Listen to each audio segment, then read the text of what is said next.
Oh, you're gonna want to Wakey, wakey. so Wide load can The music's just so good, you put yourself to sleep.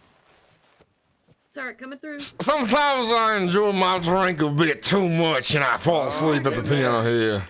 Is that you, Mr. Underwood? It Yeah, is sorry, me. How coming you through. doing? I saw Clyde the other day. He Trying to seems get the car.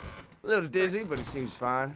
Well, let me tell you a story and somewhat private perhaps one day. But first, let me play the piano so all these fine people here can enjoy some music from my fingertips. Play away. 837, please. By the way, everybody, I do take tips if you are willing to tip a piano player here. Here's a tip, kind of lean yourself You do as well. into a kind of fetal position when you're sleeping on a stool. Helps the back. That's enough money.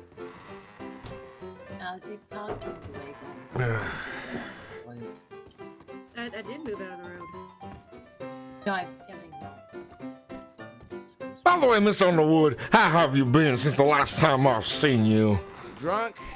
Other than that, I had to shoot a pig man, but nothing big.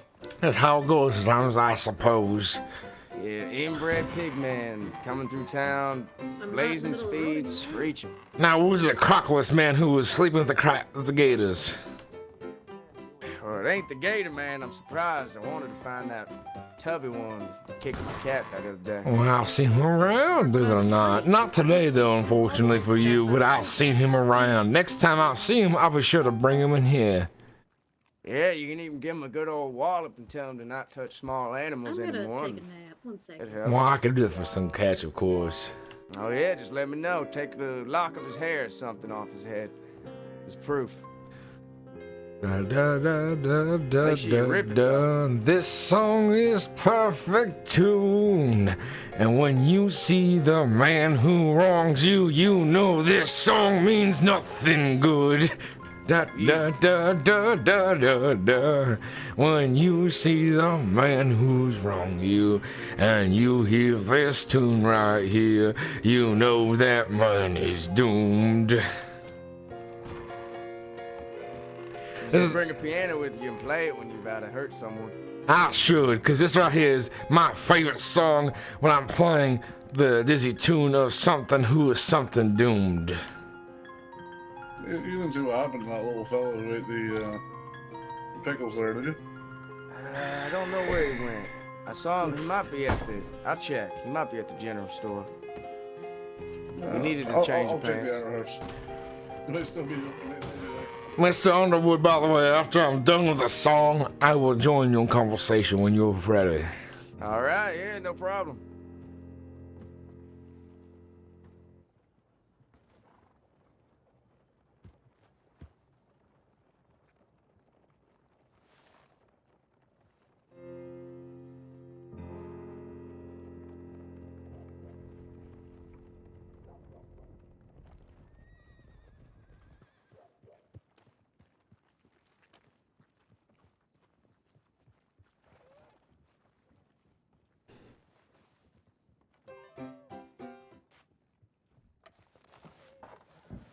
No one's here anymore.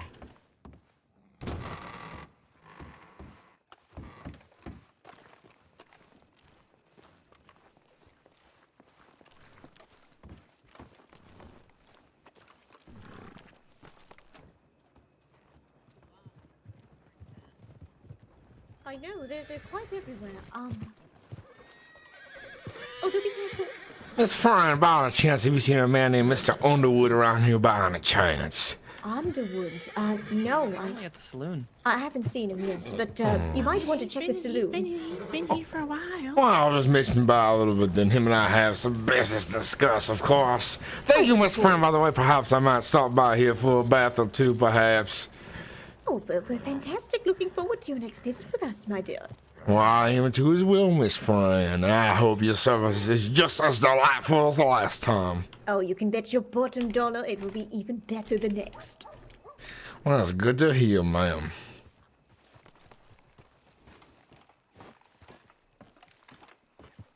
All right, mate. Oh, Johnny, it's good to see you around. Join me inside when you get a chance. Sell your kill there. Yeah, all right. I'll see you right inside. Have a good. See you in a bit. article about us, so I think she's in good hands. Oh, I did not see the article. Unfortunately. I'll give it to you. Miss Fifi, is that you there? Yes, it is, monsieur. It is a pleasure. It's a pleasure to see you around. Are you done with the cowboy life, are you? I am working with Miss Pudding now. She's giving me a job and a place to Oh, live. very fancy. I mean, if Miss Pudding here, Miss Fran, wouldn't mind me taking you for a spin sometimes to shoot the life of a wild cowboy out there, hopefully that'll be all right, perhaps. I know you desired that very much so in the past. Yes, monsieur. I actually am taking shooting lessons from another gentleman at the moment. Well, that's good to hear. There you are, maybe. I It's thought all maybe right. you're under arrest or something with the deputy beside you. Me, myself? No, mister, maybe. No, we were just playing a joke on that. One of the guys told the other guy, the pickled egg guy, he had to go get cleaned up in the bathhouse. So So did you give him a bath then? I gave him self-service. I ain't about that life, all right? Oh, alrighty then. Well, Miss Fifi, if you ever need any lessons, be sure to look me up around here. Pardon me, I have business to conduct too, of course. But of course, monsieur.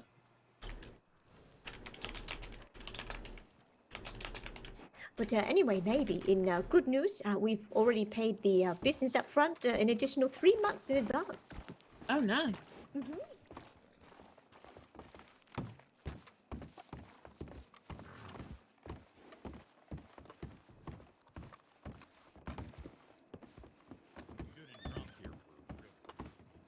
I'd have beat you to that. How you doing? Mr. Underwood, by the way, I have a story for you if you would like to join me around here. Oh, yeah. What can I get you? Well,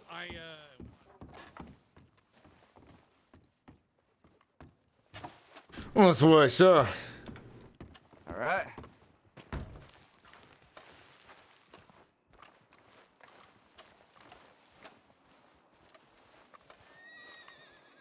Kind of beautiful story you got. Now, if Mr. What was his name again, by the way? I forget already. Which one? The bald fella? The bald fella on the red, the tough sumbitch. You talking about the striped shirt one that was with you? I don't know his name. The one that we took, yes. Well, let's just say if he ever gives you any problems, remind him that the silver bastards have eyes everywhere. Oh, you talking about Clyde the Cannibal, huh? Clyde the Cannibal, yes indeed. Now, he is a fearful sumbitch, I tell you that. And if you see him around and he's giving you trouble, just tug on his right ear and remind him who did that to him. Took his right ear, all right. And left if you want as well. You want to know? Grabbed him up? I did. And I cut him behind both of yours. Very painful wound, very slow to heal as well. And, Kind of deserves it. yeah, if it's causing you trouble again, of course, just tug on the ear and say, Mr. Crow remembers his prey. Ooh, okay. I'll tell him that. That'll probably get him shaking. Now, I Oh, cut a yes. little X on his chest where his heart's at, so make sure you get an accurate shot. Put it That's right good. through the middle. Well, that's good to hear. Let's just say me and my associates ain't the most proud of his actions out there, and they real rub us the wrong way, unfortunately. The hell he do? Let's just say he tried to take a kill that was mine, and not what was his. He's a thief, huh? A thief, a liar, and a scoundrel. Now, I might be a murderer and a thief of sorts, but I ain't no goddamn liar. And you probably wouldn't take people over, feed them to crocodiles just 'cause you want to feed a crocodile, huh? Only if they wronged me, of course. Yeah, that's the difference between you and Clyde then as well. He just wants to feed someone random to it. Innocent folk, even. And unfortunately for himself, he ran into the wrong kind of man to make very angry. And he's learned a hard lesson, of course. A dead man tells no tales. A live man tells the journey of suffering very well. Mr. Underwood.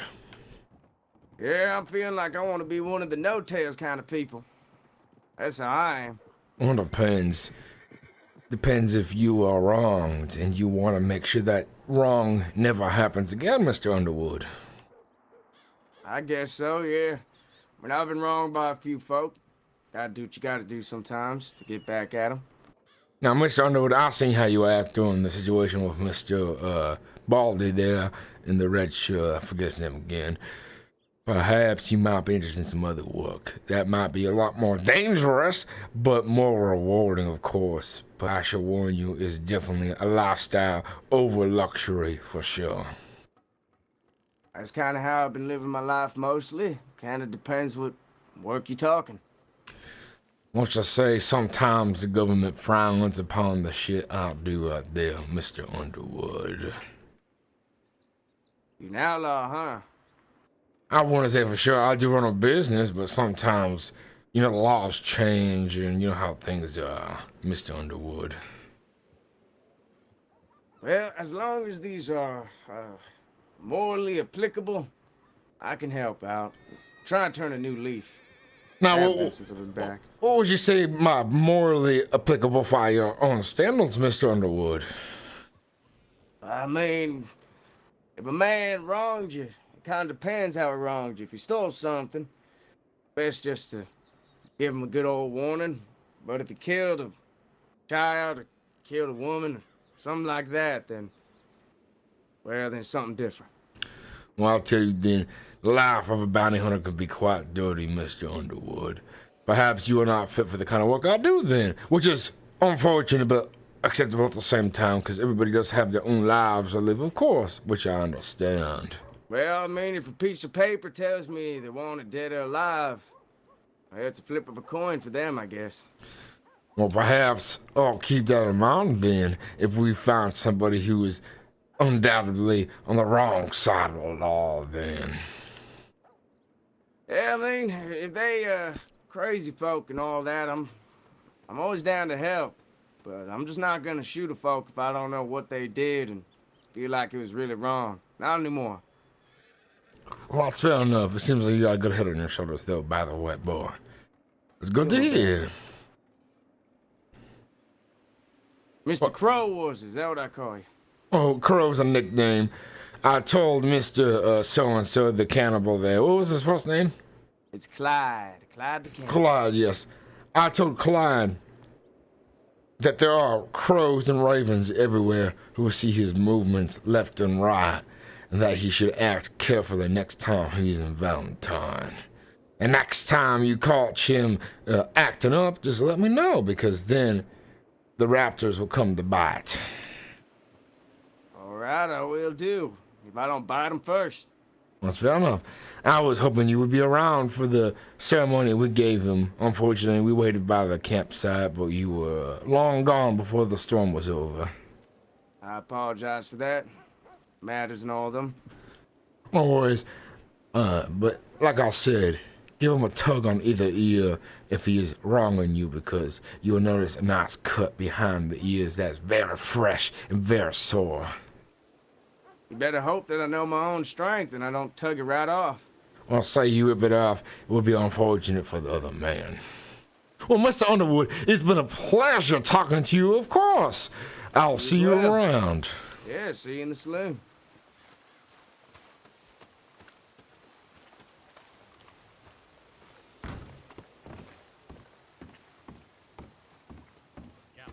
I almost earned all that last year. Right? How are you doing, gentlemen? Pleasure to see other folks here enjoying the saloon's indoor relaxation from the rain here.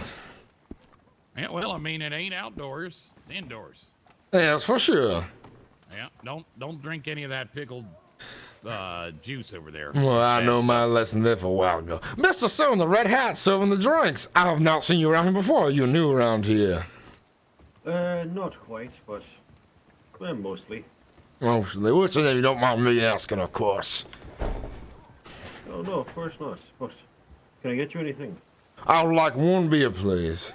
What would that cost me? That'll be $1. $1 is then very perfect. What's the number I'll give it to if you don't mind me asking? Government number 92. Yeah, you can read it over the bar, you know. There you go. Sometimes my eyes aren't quite as good. That's why I wear glasses here.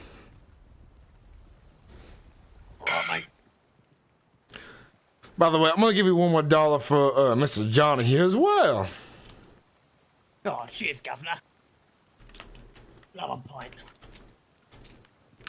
Johnny here could use a drink as well. He's a hard-working man who lives a very difficult life, as you could understand. Yeah. Well, what brings you fellas out here to Valentine? Is this like a home away from home, or? Yeah, I'm the local drunk. I would say it is a location where I can find work for very cheap as well.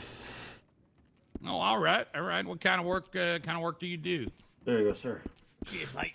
I would say all kinds from here and there, from protection to redemption as well. What's your name, sir, if you don't mind me asking? Yeah, name's George Howell. I write for the Richmond Times-Dispatch, and doing some articles here I've been submitting to the Saint Denis Tribune. Well, George Howell, it is a pleasure to meet you. I am Kenway Wilthorne. Pleasure to meet you, son. Well, nice to meet you there, Mr. Wilthorne. Wilthorne it is, right? Yes, sir. I could tell you a real good savory story. It's back during the elections, believe it or not, there was a man named Cornelius running for election there. He's already lost, of course, but I should mention he's a pervert and a disgrace of the highest sorts. Perhaps you'd like to write that in your papers, sir. Oh yeah, well, I mean, if you got some like reliable information, I'd be happy to take it. Well, I'm not much of a gossip columnist, you know, that's not what I do. Well, but I do report and write, you know, stories, and of course, if I can fit it into the confines of Dom novel I'm working on, I might be interested. Certainly willing to listen to the tale if you're telling. I'm willing to. And let's just say I'm a first case witness of injustice not done as well. Because the sheriffs, unfortunately, did nothing for the poor woman that Mr. Cornelius assaulted. All right. Well, what's the name of the woman that he assaulted? Miss Jacqueline. Jacqueline. All right. And where does this Jacqueline reside? What's her last name?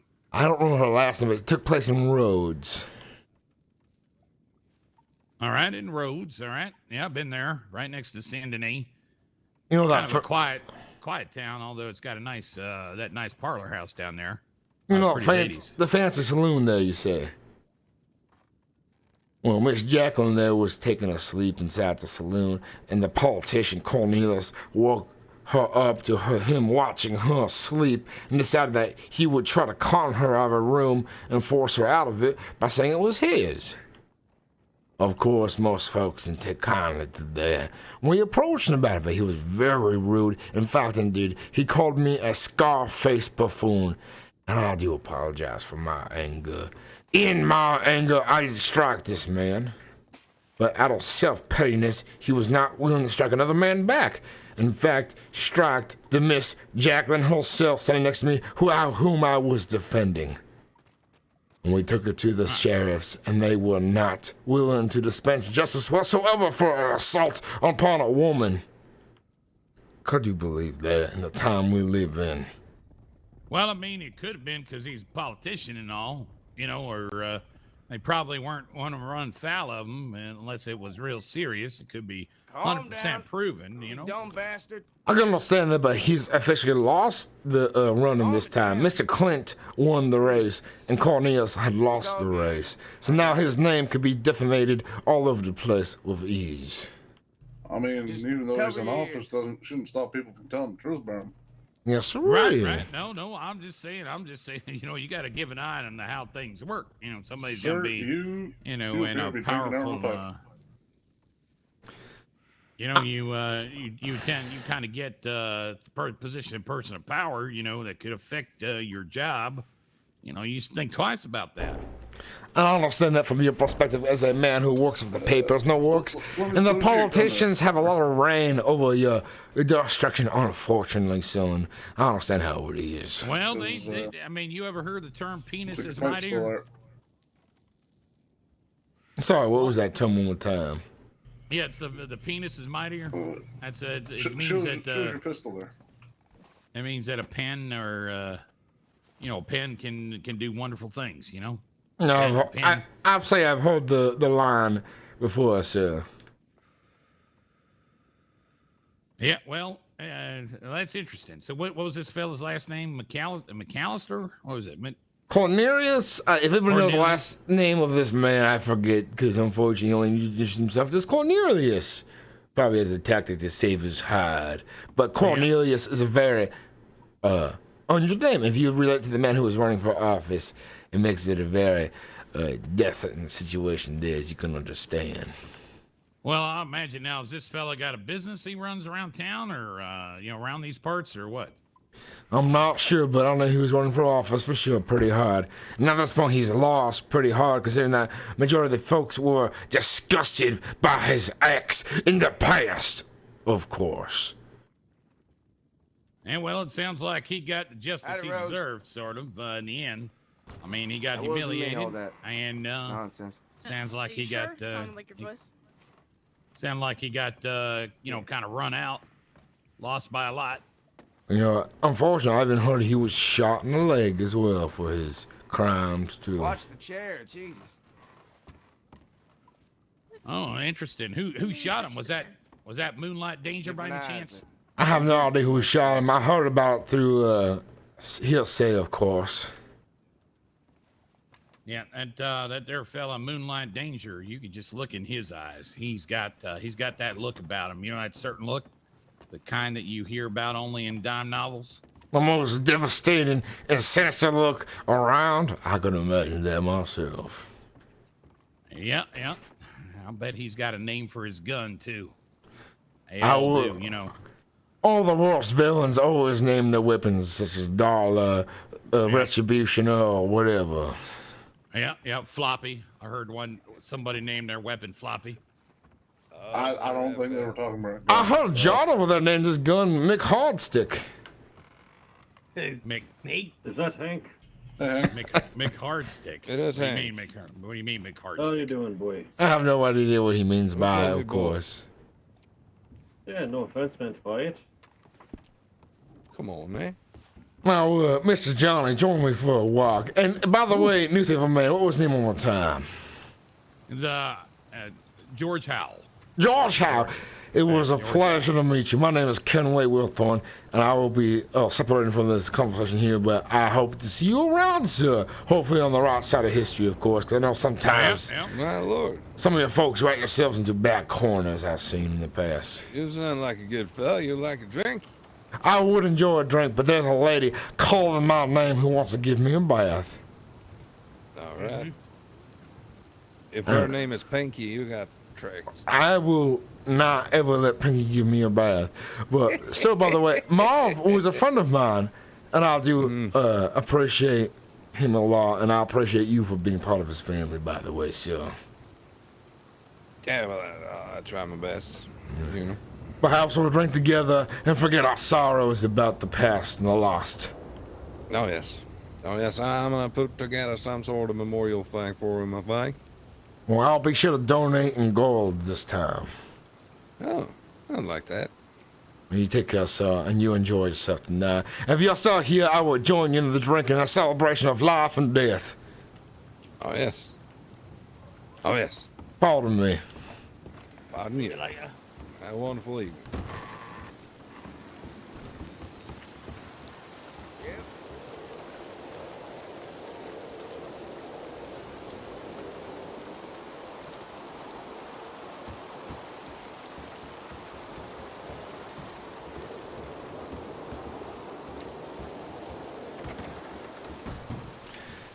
Is anybody home? I'm quite frigid from the storm tonight, and I would like a bath, if anybody's around. I saw him head out on a stagecoach earlier, a few minutes ago, before I went in the bar. Unfortunate. You're on a company trip or something. Well then, perhaps we should go make some money. Yeah. I'm $4 short of my first horse. Pardon me, ma'am. Howdy.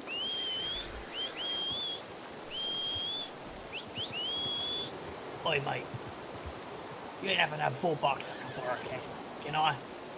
That way I can buy myself a horse and I'll pay you back double. I'll tell you this. I was just gonna say you owe me double then, Mr. Johnny. Fair enough, mate. Seen me riding on the back of your horse like something. What was your government number, by the way? 93. Well, you spend that money carefully.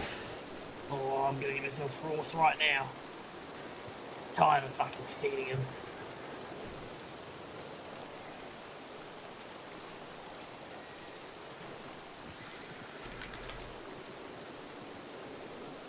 I have $3 more just in case.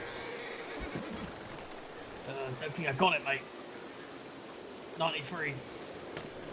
You need $1 more? No, I don't think you gave it over, mate. I didn't receive anything. 93, my favourite number. Oh, one more then. You should have enough now.